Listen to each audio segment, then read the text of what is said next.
Salut tout le monde et bienvenue dans cette séance où nous allons faire de la révision. Pourquoi? Parce qu'il y a certaines leçons très importantes que les élèves de cinquième année doivent maîtriser parfaitement avant de passer en sixième année. Alors aujourd'hui, commençons notre série de leçons à réviser avec la leçon Le sujet du verbe.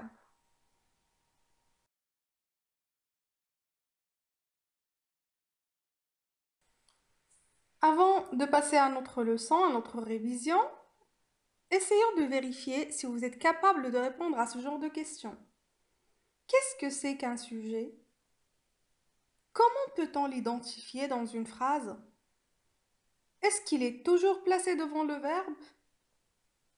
Et pour les natures, quelles sont les natures d'un sujet? Alors mes chers élèves, aujourd'hui dans cette séance, nous allons essayer de trouver les réponses à toutes ces questions.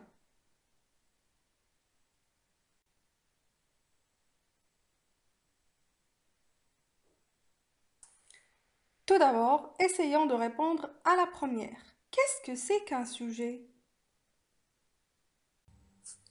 Eh bien, dans une phrase, le sujet est bien cet élément qui nous indique de quoi ou bien de qui on parle. Autrement dit, le sujet désigne qui fait l'action exprimée par le verbe ou bien qui subit l'état exprimé par le verbe. Exemple, la sorcière donne une pomme empoisonnée à Blanche-Neige. Donne, c'est le verbe. Qui fait l'action de donner? Eh bien, c'est la sorcière. Donc, notre sujet est la sorcière.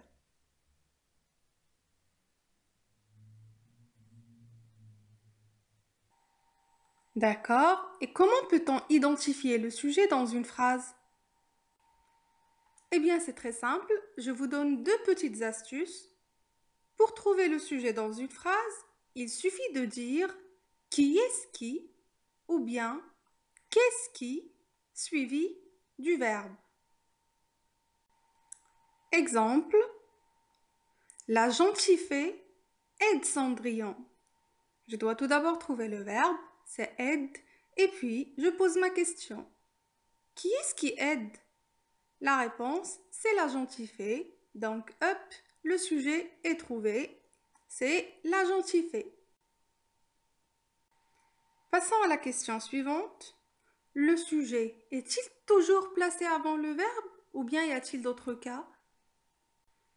Pour répondre, le plus souvent, le sujet se trouve devant le verbe.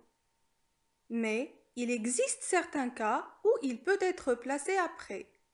Allons découvrir quelques cas.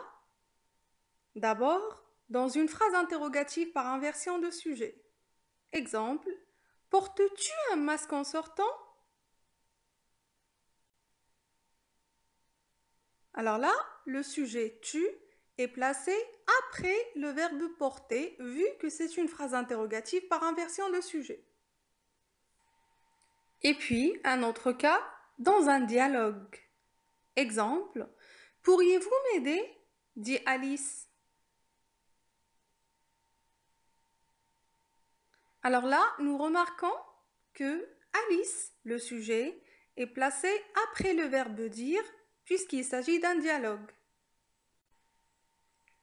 Et puis, le sujet peut se placer après le verbe dans certaines phrases qui commencent par un complément circonstanciel.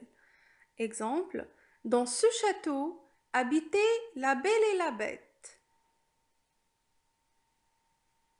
Alors ici, nous remarquons que le sujet, la belle et la bête, est placé après le verbe habiter dans cette phrase qui commence par un complément circonstanciel. Arrivons maintenant à notre dernière question. Quelles sont les natures du sujet? Eh bien, le sujet, mes chers élèves, peut avoir plusieurs natures. Aujourd'hui, nous allons citer quelques-unes. Le sujet peut être un pronom. Nous lisons des contes merveilleux. Le sujet ici, c'est nous et c'est un pronom personnel.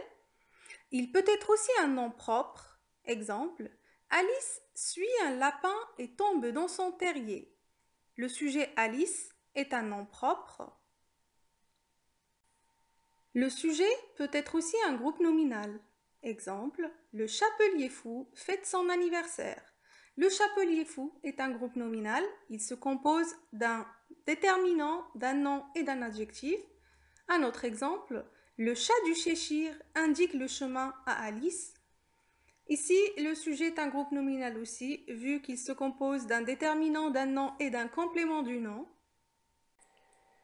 Et enfin, le sujet peut être un infinitif. Oui, le sujet peut avoir comme nature un verbe à l'infinitif. C'est vrai, ce cas-là n'est pas vraiment très fréquent, mais ça n'empêche que ça existe. Exemple, lire est un plaisir. Alors ici, le sujet, c'est le verbe lire qui est un verbe à l'infinitif. Un autre exemple, fumer est dangereux pour la santé. Qu'est-ce qui est dangereux pour la santé? C'est fumer, et fumer, c'est notre sujet qui a comme nature un verbe à l'infinitif. Ce que vous devez retenir, mes chers élèves, c'est que le sujet est un élément qui nous désigne de qui ou bien de quoi on parle dans la phrase. On le trouve souvent devant le verbe, mais il peut se placer aussi après. Pour l'identifier, on met devant le verbe qui est-ce qui ou bien qu'est-ce qui. Ça va nous faciliter la tâche. Et enfin, le sujet peut être un pronom, un nom propre, un groupe nominal ou bien un infinitif, etc., etc. Et maintenant, entraînez-vous un petit peu. Dans cet exercice-là, je vous demande de souligner le sujet et d'indiquer sa nature. Cette fois-ci, je ne vous ai pas donné de phrase, mais je vous ai donné un paragraphe, un petit texte. Je vous le lis. Dans un pays lointain, vivait un marchand très riche. Il avait 6 enfants, 3 garçons et 3 très jolies filles. La cadette était si belle et si intelligente qu'on la surnomma dès son enfance la belle enfant. Ses sœurs en étaient très jalouses. Elles avaient beaucoup d'orgueil et passaient leur journée au bal ou au théâtre. Quant à Belle, elle préférait lire des livres. Donc voilà, c'est le texte. Avant de passer à la recherche des sujets, il faut tout d'abord penser à trouver les verbes. Et puis, n'oubliez pas l'astuce de mettre ou bien de dire qu'est-ce qui ou bien qui est-ce qui devant le verbe. Maintenant, je vous laisse un peu de temps pour trouver les sujets.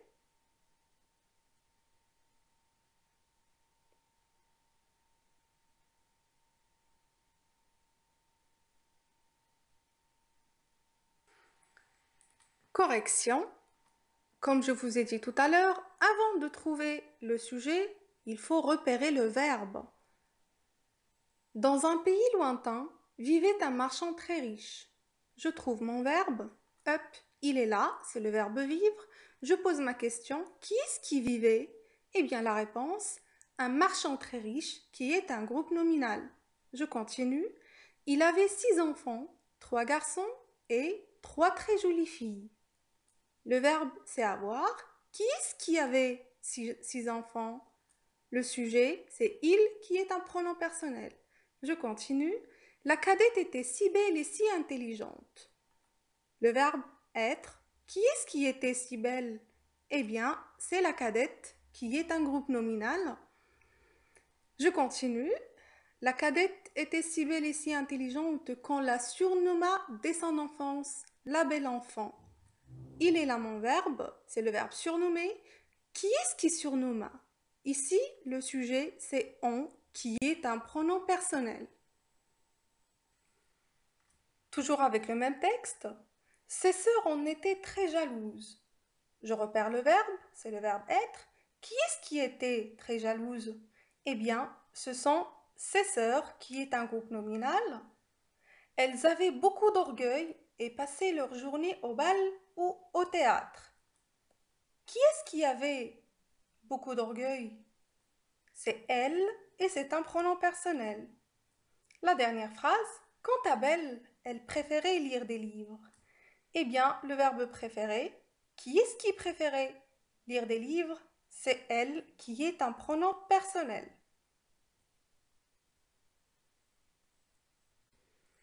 Et voilà mes chers élèves, notre toute petite séance de révision touche à sa fin. Soyez nombreux à faire la série d'exercices qui accompagnent la vidéo et bien sûr à me l'envoyer en privé sur mon numéro de téléphone. Je vous donne rendez-vous la semaine prochaine pour une nouvelle vidéo, Inch'Allah. Et maintenant, je vous dis à très bientôt.